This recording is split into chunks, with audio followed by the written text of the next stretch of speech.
Hey, look, it's Sunstreaker.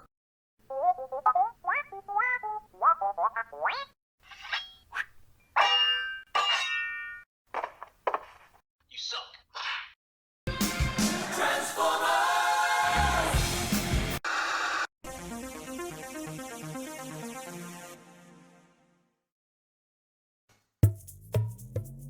Hey guys, Ultra Maximus back with another retro review, and today we're going to rewind it all the way back to 2010 with Transformers Generations Cybertronian Bumblebee from the Transformers War for Cybertron video game. This is an awesome figure. I remember when these came out back in the day. I love the look. I love the Cybertronian look, and they're so articulate and still pretty cool today. So let's go ahead and jump in there and take a look at this figure.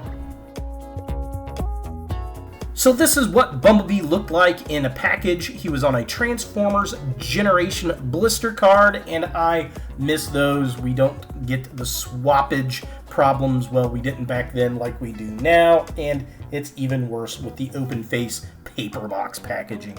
Boo.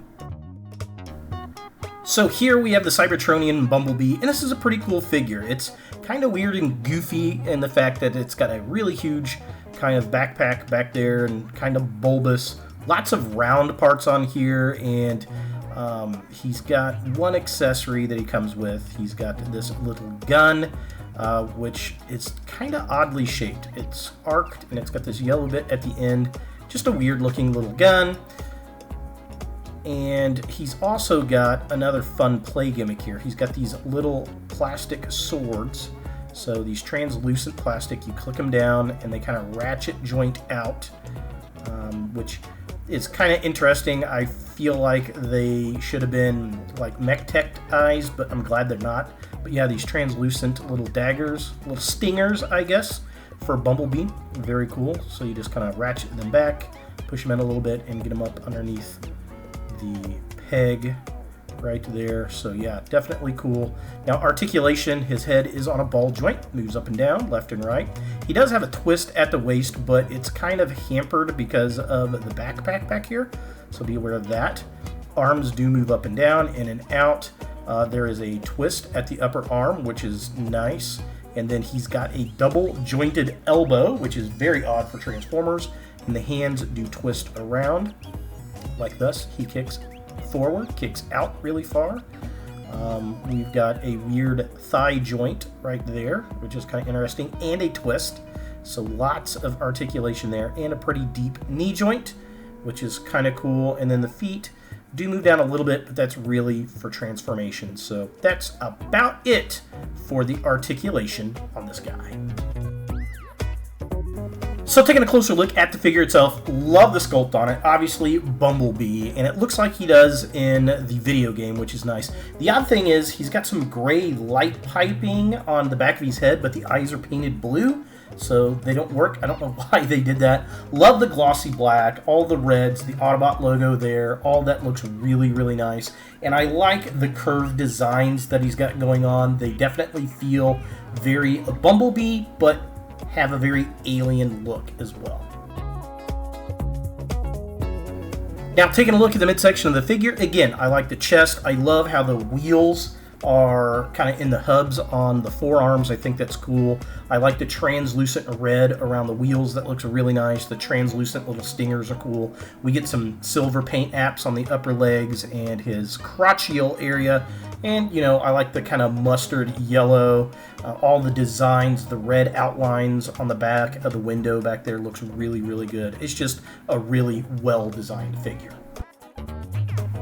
And finally, taking a look at the legs of the figure, it's funny, he's so top-heavy looking, but these spindly little legs hold up so well, very nice. And again, I like how they've got the wheels go directly into the middle of this figure here. I think that's cool with these latch pieces that go around with his foot kind of coming up underneath the bottom. Just a really great design and straight out of the video game. For comparison, here we have the Cybertronian Bumblebee next to a Legacy drag strip, and it's very interesting to see how they've changed over the years. Definitely a little bit smaller in plastic size, although I will say maybe about the same as far as total mass. Now, transformation is kind of an odd mix on this figure. We're going to start with the feet. So you're going to lift these down just a little bit. If you push too much off, it'll pop off the ball joints. And then we're going to open up the wheel wells like this on both sides.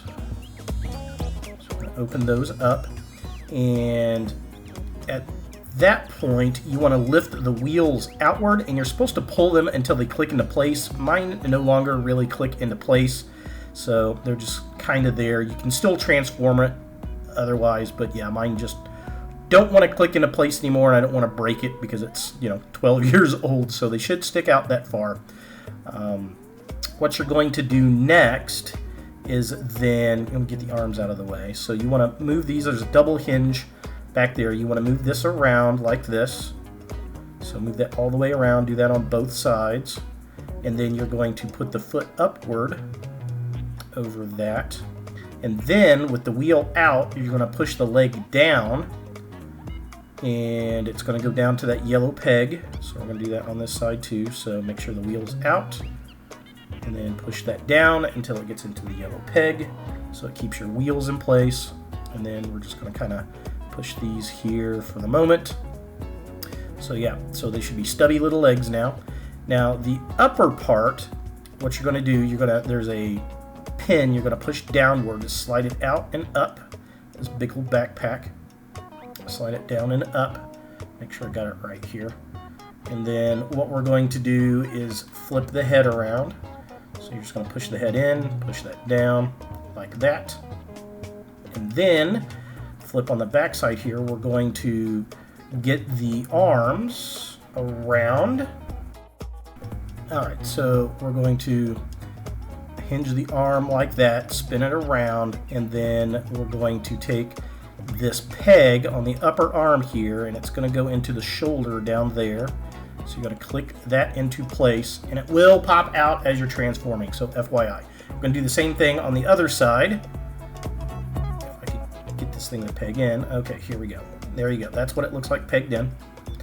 And then we're going to do the same thing on this side. We're going to peg this in. You're just going to have to worm it in like that, so it's going to look kind of like that right there.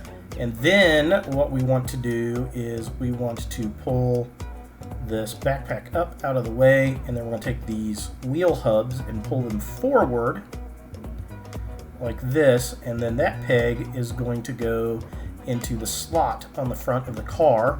And again, this can easily pop out as we continue to transform it, so just be aware of that. This thing is a fiddly mess when it gets to this point, so it should look like this. And then we're going to plug this one in as well. Now we got the front all connected like that. So that's all good there. Now we're going to flip this backpack around. So you're going to kind of pull this up, flip this piece around. You want to get this piece out from inside. Alright, so you're going to fiddle with it a little bit. Make sure it's up all the way. If I can get this to go. There we go. Okay, so it flips over like this. Push the sunroof thing down, and then you're going to push it into place. Make sure these are all connected, so it's just going to go down into place. And then this is where it gets really annoying with these legs. So we're just going to make sure it's all kind of in place like this. And then we're going to get the legs, unclick the waist, and then you're going to push the legs down and into the body, and you really just kind of have to worm it in there. This is a pain. You're going to worm it in and kind of squish it all into place and click it into place. This will be the most annoying part because you're going to have to fiddle and push everything together, and it's going to want to keep popping out. Just again, I got to redo this again, fiddle with it, click everything into place. It's just fiddle, fiddle, fiddle. Getting everything lined up. This is the worst part of it. It's really kind of annoying and takes the fun out of the transformation. And this was the worst part of it, to be sure. But there we go. Once it gets clicked into place, you're good to go. He rolls around, looks pretty good. It's just getting it in there. Now, the gun is supposed to go in back here. You click it into place right here like this, and that's what it looks like. However, I feel like it should have been used as a tailpipe. Like, it could have, you know, been a little tailpipe come out there. I thought that would have been kind of cool looking, but I guess not. So, yeah, there he is in his little car mode. Definitely looking cute. Let's do a close-up on him really fast. So kind of zoom in. There it is. I mean, it looks good. Looks like it does in the video game. Looks very Bumblebee-esque. It rolls really, really well on the ground, so that's cool once you get it into shape. Now, mine's got that loose wheel over here, and I think it's just kind of a issue. It just doesn't want to click in all the way over there, which is kind of annoying. But yeah, overall, looks pretty good. I like it. Love the taillights on the back. Gotta love that. Little details all over the back end. That looks good. Autobot logo looks good right there. All the detail on the underside right here looks nice. The black, the yellow. I mean, it looks like a little Bumblebee car. So is the Transformers Generations Cybertronian Bumblebee, based on the War for Cybertron video game, something you want in your Transformers collection? I'm going to say yes, especially if you like Cybertronian figures. If you like the old War for Cybertron game, this is definitely one you're going to like. If you're a Bumblebee completist, I think you're going to like it. It's definitely really cool. It's got a lot of articulations. It has a very neat-looking robot mode and a very neat-looking vehicle mode, although it is a fidgety and annoying mess to transform. It's still a cool figure. So there he is, the War for Cybertron, Cybertronian Bumblebee.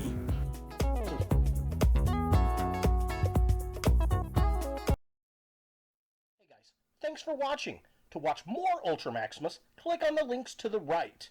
Be sure to click all the things, subscribe, like, and hit that notification bell for new videos, and follow me on all the social medias, Facebook, Instagram, and Twitter. Links in the description below.